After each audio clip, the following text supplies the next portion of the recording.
Bem-vindo ao podcast Estrangeiros e Peregrinos. A mensagem de hoje será apresentada por Tomás Guidai. Em Israel havia 6 cidades de refúgio. O que eram essas cidades de refúgio?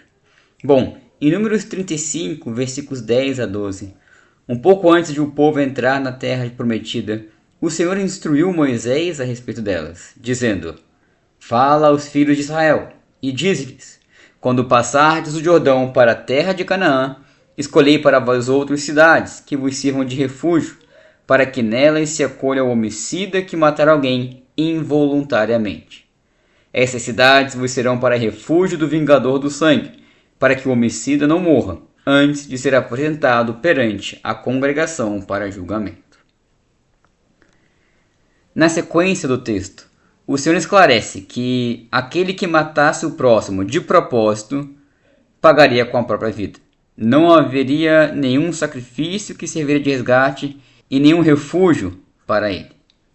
Só a sua vida serviria de expiação pela terra que foi profanada pelo sangue derramado.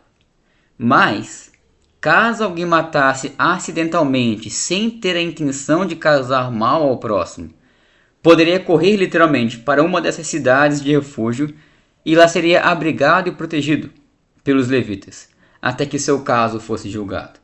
Se ele fosse declarado inocente, deveria ainda permanecer na cidade em que ele se refugiou e ficar ali até que o sumo sacerdote vigente morresse. Só então ele poderia voltar para sua terra. Se ele voltasse antes da morte do sumo sacerdote, ele perderia sua proteção e estaria vulnerável ao vingador do falecido. Nessa situação, apenas a morte do sumo sacerdote serviria para libertá-lo. Nenhum outro sacrifício cumpriria com o mesmo propósito. Esses estatutos, apesar de ser uma lei para o povo de Israel no Antigo Testamento, ilustram muito bem a nossa realidade. Por exemplo, João escreveu na sua carta sobre 2 tipos de pecado. Em 1 João 3,6, ele fala sobre aquele que vive pecando, ou seja, aquele que peca voluntária e atrevidamente. Estes se assemelham àqueles homicidas que mataram voluntariamente, de Números 35. Não existe resgate por eles. Pagarão com as suas próprias vidas o castigo no fogo eterno. E em 1 João 2,1, o autor diz sobre aqueles que não querem pecar, mas acabam pecando por suas fraquezas. Estes se assemelham aos assassinos que mataram involuntariamente, de Números 35, e que podem correr para o refúgio de Cristo e serem protegidos por Cristo. Outra ilustração dessa passagem.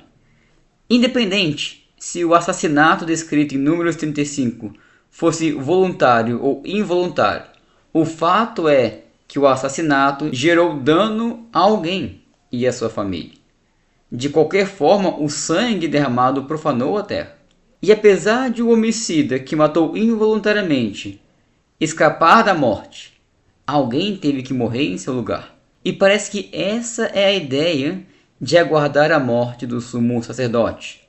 Como se o sumo sacerdote estivesse fazendo a expiação por ele com a sua vida, livrando para então voltar à liberdade, voltar à sua terra. Com o pecado é a mesma coisa. Paulo disse que o salário do pecado é a morte, em Romanos 6:23. Independente se pecamos voluntária ou involuntariamente, ofendemos o Senhor e alguma expiação deve ser feita. Se hoje nós temos a esperança de sermos libertos sem termos que pagar com a nossa própria vida por isso, é porque o grande sumo sacerdote, Jesus Cristo, morreu por nós e nos libertou. Todos nós temos uma dívida a quitar. Cabe a nós decidirmos se a pagaremos eternamente no inferno com o nosso ser ou se nos refugiaremos em Cristo e aceitaremos sua morte como pagamento. Obrigado por nos acompanhar nessa jornada pelas Escrituras. Volte amanhã para ouvir mais uma mensagem do podcast Estrangeiros e Peregrinos.